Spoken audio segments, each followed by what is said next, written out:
facing the police every single day. Hey, Shire County, this is Shire County Copwatch. I want to make a comment before I play a clip of the video. This is from a guy that live streams every morning. You can call into his show. It's from 6 to 7, Setting Brush Fires. Tim Brown from the Washington Standards. He's all over the internet. And I heard he was going to have a guy on that is internal investigations. This one right here. Used to be for the Lee County Sheriff's Office, where they got some major issues, corruption, corrupt sheriff, Carmine Messino, etc. So I thought I would call in and ask him, what do I do about my situation with, I just busted my sheriff, Shire County Sheriff Bill PRUMMELL, and the Sarasota Sheriff Tom Knight, with having the illegal gun list of gun owners that they illegally data mined from the Pawn Finder list. And then they're illegally profiling them under 793.35. It's a third-degree felony, $5 million fine. I told him I went to my IA. I told him I went to the state attorney. I told him I went to the state attorney general. And what do I do now? Nobody's doing their job. And he answered, oh, my God, both of those guys are awesome. You should just sit down with them and work it out, and everything will be fine. Oh my God, that's the problem that we have here in Southwest Florida. We are completely fucked. Wow. Sit down. It's a fucking felony, and he's acting like who gives a shit. Even the feds aren't supposed to have a goddamn list. He should have known that right off the bat. And he acted like it wasn't a big deal. They're both awesome people, and I should just sit down with them. I think he knows who I am. I did say I'm a reporter for Copwatch, and that's probably what shot it down right there. I love Tim and what he does, and I know his show wasn't about this. It was about Carmine Messino down in Lee County. But to say this for a huge, possibly the biggest, it will be the biggest lawsuit in Florida's history against guns, and just in Florida's history, period, civil rights violations, no due process. And this fucker says they're both awesome. Just sit down and work it out. Oh my God, that is what's wrong with Southwest Florida. Remember what our founding fathers said, take a goddamn country back. You're a frog in a pot. It's boiling. Get the fuck out and take it back. Damn it. All right, welcome back to Setting Brush Fires, settingbrushfires.com. And let me go ahead and pick this up before I bring Carmen back on. We've got Andrew Sheets calling in. And Andrew, what's on your mind, man? Yeah, that's interesting you have him here, because I have a question for him. I have, my name is Andy. I'm a reporter for Copwatch. We broke the story on the sheriffs and police here in Florida having the illegal list of gun owners that they're data mining from the pawn list. I have tried IA, and under 790.335, if you give evidence to state attorney, they're supposed to investigate. If you have evidence, give it to the state attorney general, they're supposed to investigate. I have done all of it. It's a third-degree felony and a $5 million fine. What do I do next? Nobody will do anything, and my Charlotte County Sheriff, Bill PRUMMELL, has violated this. We have the documents, and so has the Sarasota Sheriff, Tom Knight. He gave us a unredacted copy. What do I do now? All right, I'm going to put you on mute because I don't know how this thing will do, and it might give too much of a delay here for Carmen to answer, and I don't even know if Carmen has an answer. It's not really our topic this morning, but what would you recommend he do, Carmen? I'll be honest with you, it's really outside my, it's a different flight level altogether, but Okay. both those sheriffs are really outstanding gentlemen, particularly the one in Charlotte I know.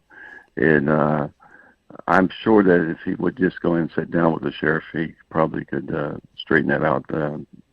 He's a very wise sheriff, and I think that you might want to just sit down and talk with him. The group up there is really outstanding, good people.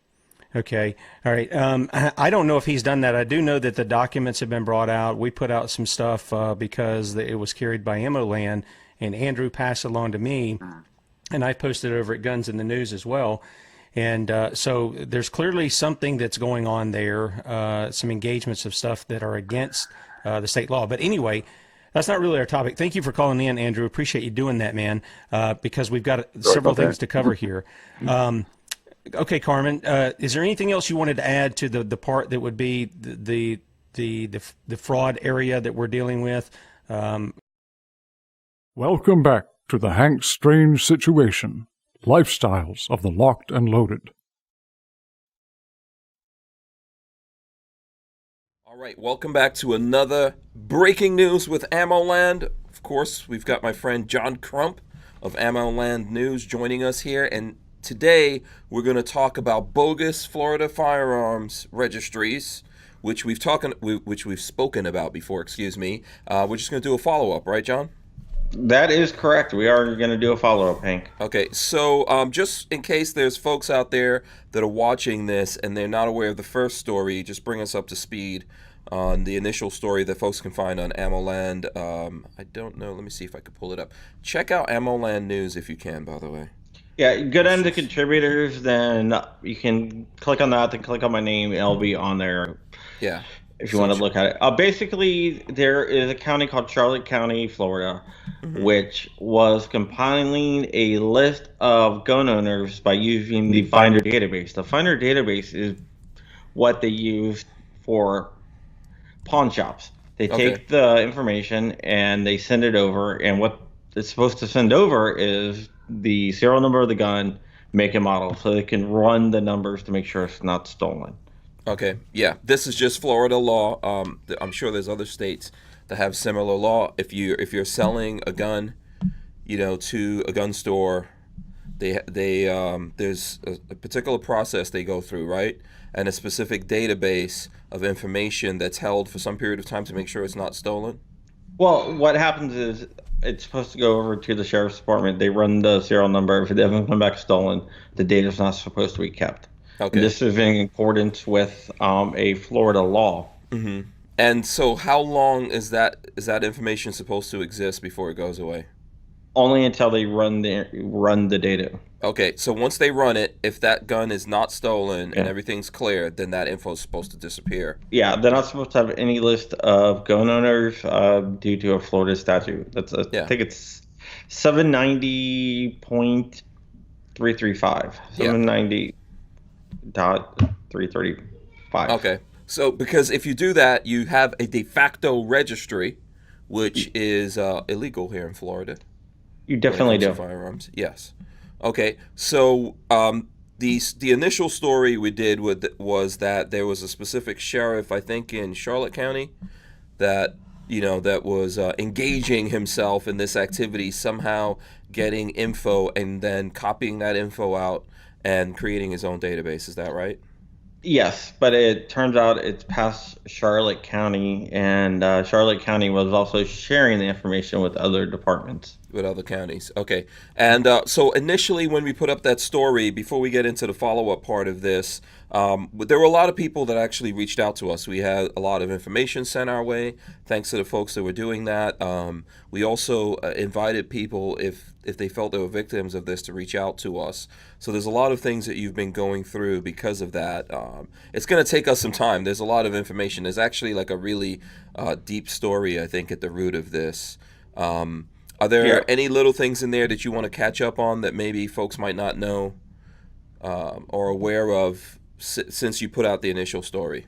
Yes. It turns out Charlotte County was sharing it with the Northport Police Department as well. Okay. The list they're sending over there. We have leaked emails, basically, that show that they were sending the list over there. And Northport. Also Northport. Also Sarasota County.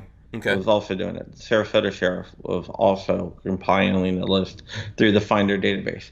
And here's the scary part. The Finder database was never supposed to be transmitting the names and addresses of the gun owners. Okay, so that was some kind of glitch? It was a glitch.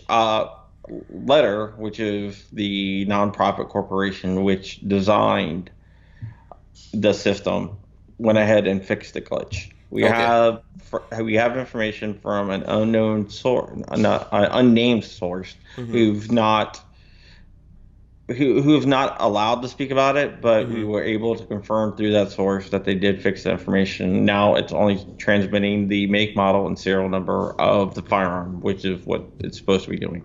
Okay, so the folks that wrote that code, they figured it out. Was that recently that they figured out that there was a backdoor or something like that, or it was kicking out information it shouldn't? I'm trying to determine exactly when they fixed it, so I don't have an exact answer right now. Okay, all right. So we're still working on that. Now, when we initially put out that story, the Attorney General, Ashley Moody, right?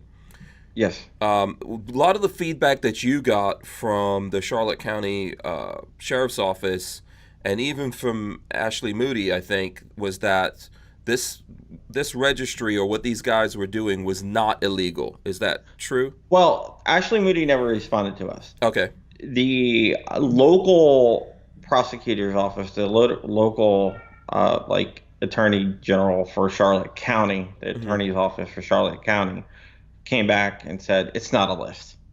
There's nothing wrong with it. But I mean, if you saw it, it definitely was a list. What compromises a list? I think it was a list. It had names, and other information on there tracking a person to a firearm, right? And rows and columns too. Yeah, on a spreadsheet. Yeah.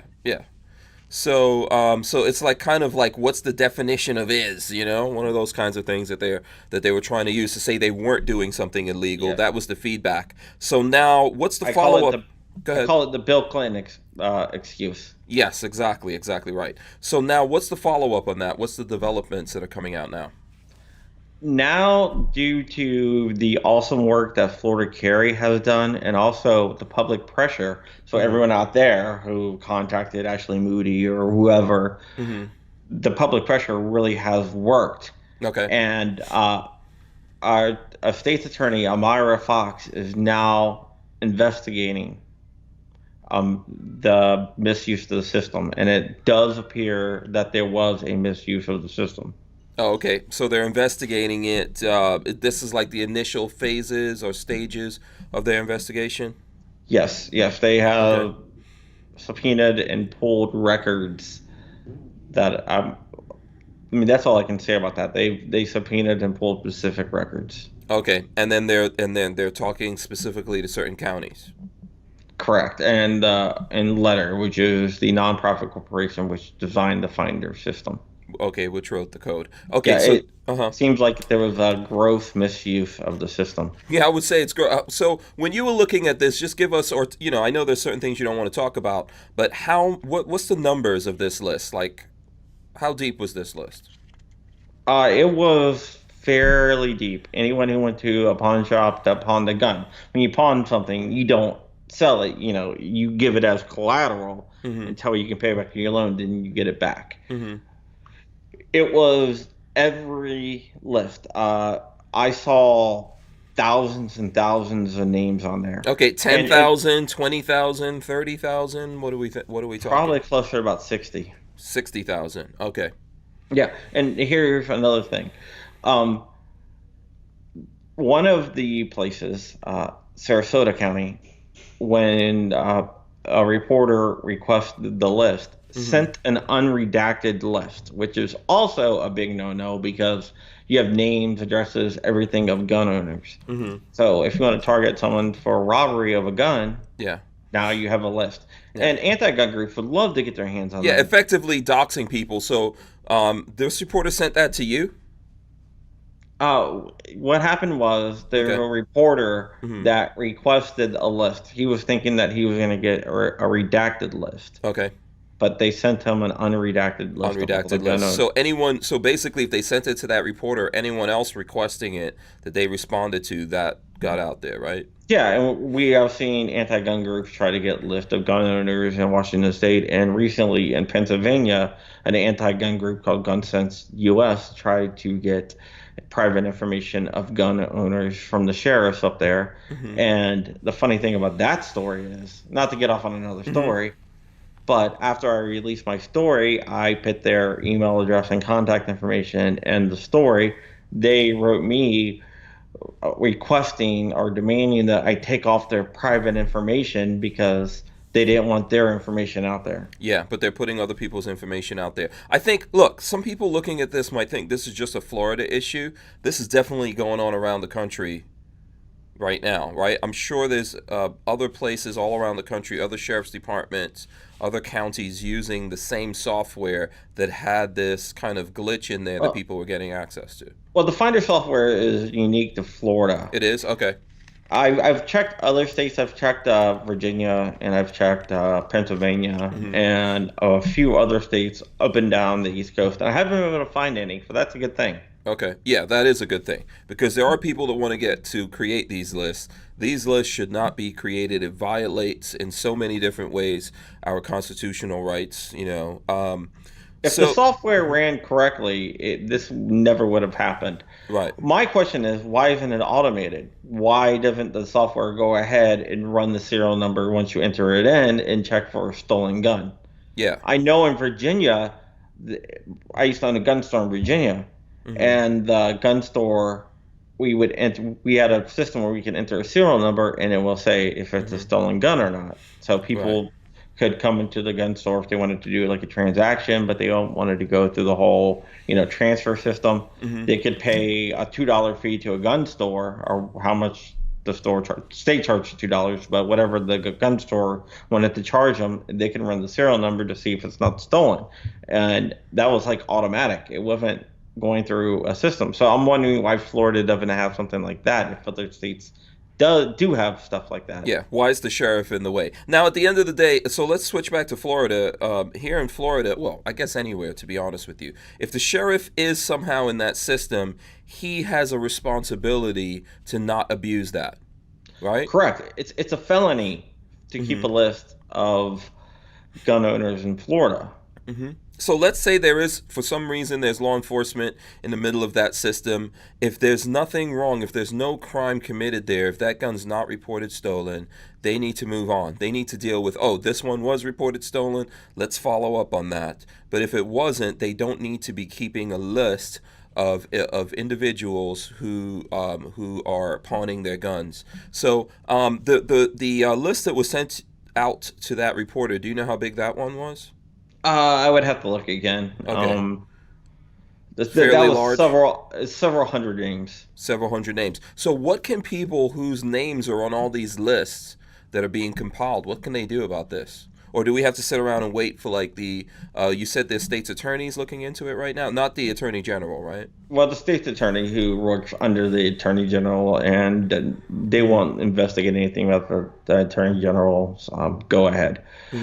What I would do, I'm not a lawyer, so I can't give legal advice, of course. Right. But I am sure if the state's attorney finds abuse, that there is grounds for some type of class action lawsuit. Absolutely. So how long do you think this is all going to take to get worked out, for them to make this investigation, find out what these sheriffs were doing, get their hands on the lists, maybe destroy these lists, or give the folks whose names were on the list some opportunity to maybe be part of a civil lawsuit or something that will make sure this doesn't happen again? I don't think it's going to be a quick process, probably a couple months. Okay. But in this case, I think they should take the time and find out exactly who pulled the list and everything else. So I'm not expecting a quick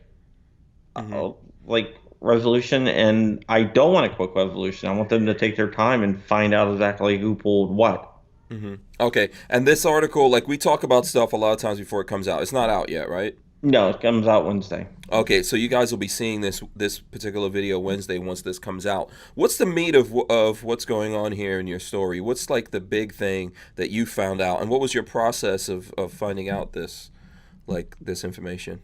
The meat in the story was gross negligence on not only the software company but the sheriff's department for exploiting a hole in the system. Okay. If you found a website that had unencrypted credit card numbers, you couldn't take those and use it and be like, hey, I use those credit card numbers, but they were out there, so. Yeah. So this is clearly a crime, right? In my opinion, I would say so. Okay. But like again, I'm not the attorney Right. investigating it, and I'm not a lawyer, so I can't say for sure. Right. But to me, it seems pretty clear cut. Yeah, I think anyone who took advantage of this and shared this info and or received this info and used it, in my opinion, they committed a crime, and it's like it's a massive misuse of the public trust, in my opinion. And I see it even up there on the level with people who, there's lots of other things in society that we don't want people to consume or look at, right? Not just our private information. There's other things like that we say, hey, we don't want you doing this. And this is one of those things. Anyone that did this, they should definitely not be a sheriff, in my opinion. I would agree. Sheriff is supposed to enforce the Constitution. They take an oath to a Constitution. I've been talking to a sheriff out in I think Montana. No, Arkansas. Sorry. Yeah, I don't know why I thought Montana. Okay, so that's an article you have on the. That just came up today. Chris Brown, and I'm gonna throw that up while you're talking. Go ahead. Yeah, and he doesn't believe in gun registration lists. He believes that they're unconstitutional. He also believes stuff like red flag laws are unconstitutional as well. We need more sheriffs like that that's willing to take a stand. In fact, he said that he's not going to enforce any red flag laws or extreme risk protection orders because it violates the Constitution. Yeah, you know what? I started reading that article just before we did this. It looks very interesting, and it's good to know that there's sheriffs out there that are going to stand up for what's right. If a law is created that violates the Constitution of the citizens that you're supposed to protect, then it's your obligation to protect them. I think in the case of these sheriffs who are taking this information illegally, sharing it illegally, and compiling lists and therefore registrations on citizens, that's the same kind of thing, right? They're abusing the people that gave them this trust. So we should do something about those guys as well, because they're just out there. It's almost like vigilante kind of justice, but from the sheriff's department that's supposed to uphold the law, going against the law. And then with that article that you're talking about, this guy, I know there's people out there that are going to say, well, if there's a red flag law, he's supposed to uphold that. Well, not if it's not constitutional. Yeah, I talked to him, and he said that he took an oath to the Constitution. He didn't take an oath to uphold anything they told him to do or take orders for anything they told him to do. He took an oath to uphold the Constitution. Yeah, that would make them de facto kings or something like that, right? Correct. Of that, yeah, and this is the whole reason why this is what people need to realize about law enforcement. They're citizens, but they're citizens that we entrust with our lives, right? And the security of our property and all kinds of things. But these people are citizens. I don't think they're separated. They're not above the law. They're not above the Constitution. They're supposed to serve. I know someone's going to say that, the courts have said they're not supposed to serve us or protect us. But that's what they're supposed to do. If they're not doing that, then we really don't need them. Yeah, the court says they have no constitutional duty to serve and protect the citizens, but that doesn't mean that they cannot serve and protect the citizens. And sheriffs like Chris Brown thinks that he absolutely should. Yeah, that's a good read. I invite anyone to go read that. So now let's say there's folks, because I think we got a lot of feedback from this, right? If there's folks out there that would like to do something about this, what do you think is the best way for them to go about that? Who do they need to speak to out there to move this investigation forward? I think it's going to move forward no matter what. Okay. I would say what they need to do is they need to join Florida Carry. Okay. I'm the VA state director for Gun Owners of America, and I'm saying they need to join Florida Carry first. Right. Yeah. If you're in Florida, then go ahead and join GOA. Yeah. We're always trying to tell people to support the organizations locally that are fighting for you on the ground level as well as the national ones, right? That's what I absolutely believe. Pick a local one and then pick a national one, or pick multiple ones if you can afford it. But if you can't afford it, start with the local one, then go to a national one, whether it's us at GOA, whether it's Firearms Policy Coalition, Second Amendment Foundation, or even the NRA. You really need to support someone. Yeah, we need to fight for freedom on all fronts. Maybe what we'll do is we'll get someone from Florida Carry on the podcast. We've got John. He comes on the podcast from time to time. Right now, we're kind of like in a, we're not doing the full week this week because there's been a bunch of different things going on. But once we get this kicked back up, we'll definitely have those guys on. Is there anything else you wanted to add to this story before we wrap up here, John? No, I'm pretty sure that's what we have so far. I'm going to keep on it and see what else I can find out, and also keep everyone informed about the outcome. Yeah, absolutely. And I'd like to invite people. We've already done this. There's folks out there. If you have a story like this, doesn't have to be just in Florida. John's in Virginia. I'm in Florida. We're fighting for the entire country. From California to New York. I've probably done stories in all 50 states by now. Yes, and there are stories coming to us all the time. So if you feel like you're in that position, something unjust like this is happening to you in regards to the Second Amendment, let us know. We are getting a lot of things. I would just caution people, like, if you know that you're kind of wrong.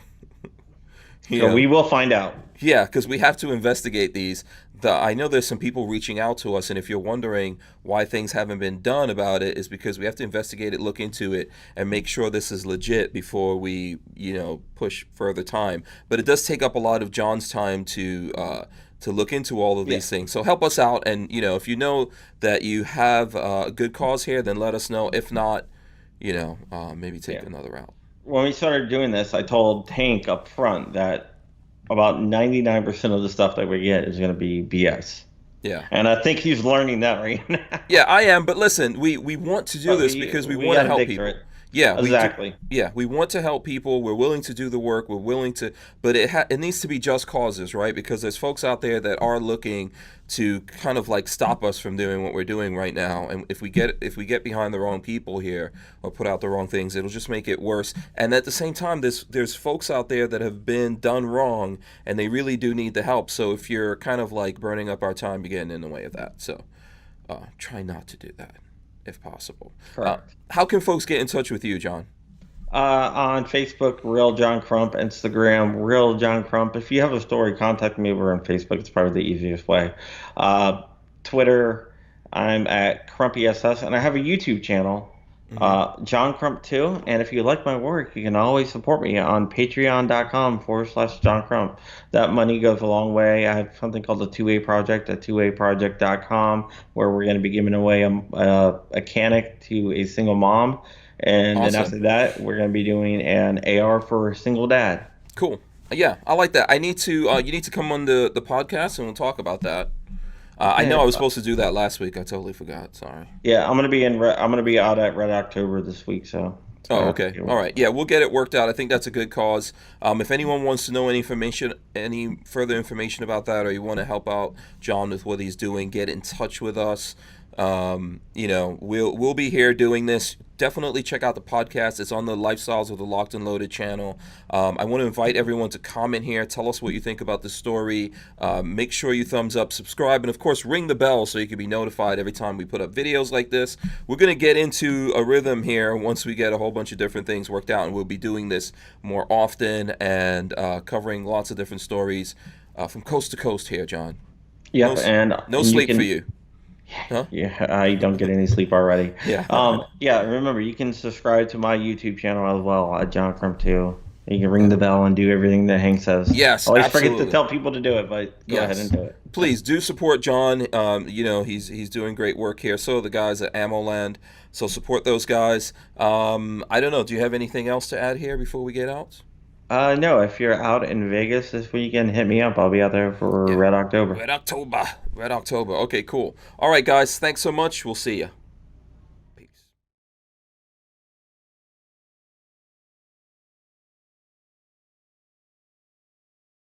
Hey, Sheriff County. This is Sheriff County Copwatch. I am using any video here with under fair use. If you have criticism, reporting, teaching, etc., and please donate. I do not make money from YouTube, and there are different ways to donate in the video links. Thanks.